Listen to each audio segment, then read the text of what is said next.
துளாராசிக்காரங்க நீங்கள் காலேஜுக்கு போயிருக்கீங்க இல்லையா, ஸ்கூலுக்கு போயிருப்பீங்க, காலேஜ் போயிருப்பீங்க.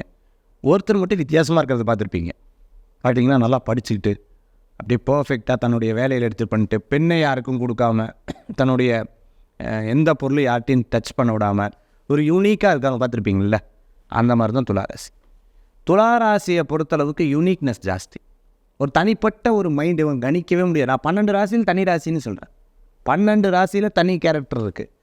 எப்படி அப்படின்னு கேட்டிங்கன்னு சொன்னால், அவங்க உண்டு அவங்க வேலை உண்டுன்னு கரெக்டாக இருப்பாங்க. ரொம்ப பர்ஃபெக்டாக இருப்பாங்க, ரொம்ப கரெக்டாக இருப்பாங்க. அவங்ககிட்ட நீங்கள் ஏதோ ஒன்று கேளுங்க, பதில் கிடச்சிருமான்னு பார்ப்போம். கிடைக்கவே கிடைக்காது. ஏன்னா ஏற்ற இறக்கமாக, அதாவது தனக்கு எந்த சைடு லாபமோ அதை பற்றி அவங்க எடுத்து பேச ஆரம்பிச்சிருவாங்க. இல்லை என்றால் உங்களுக்கு முழுமையான உண்மையாக இருக்காங்கன்னா உங்களுக்கு எது லாபமோ அதை பற்றி பேசுவாங்க. அந்த மாதிரி ஒரு குணாதிசயம் துளாராசிக்கு இருந்துட்டு இருக்கிறத நம்மளால் பார்க்க முடியுது. துளாராசியை பொறுத்தளவுக்கு பார்த்துட்டிங்க அப்படின்னு சொன்னால், அவர்கள் மற்றவர்கள் கூட ஈஸியாக ஜாயின் பண்ணுவாங்கன்னா, இல்லை சார் அப்படிலாம் ஒரு ஷை டைப் சார். அவர் பார்த்துட்டிங்கன்னா ஒரு ஃபஸ்ட்டு சேர மாட்டார், பட் பழகினார்னா நல்லா பழகுவார். அந்த மாதிரி ஒரு குணாதிசயங்கள் அவங்ககிட்ட இருக்கிறோம். ஹாய், ஹவ் ஆர் யூ, அவ்வளோதான். அந்த நல்லா இருக்கீங்களா, அவ்வளோதான். அந்த மாதிரி இருக்கக்கூடிய ஒரு குணாதிசயங்கள் இருந்துட்டு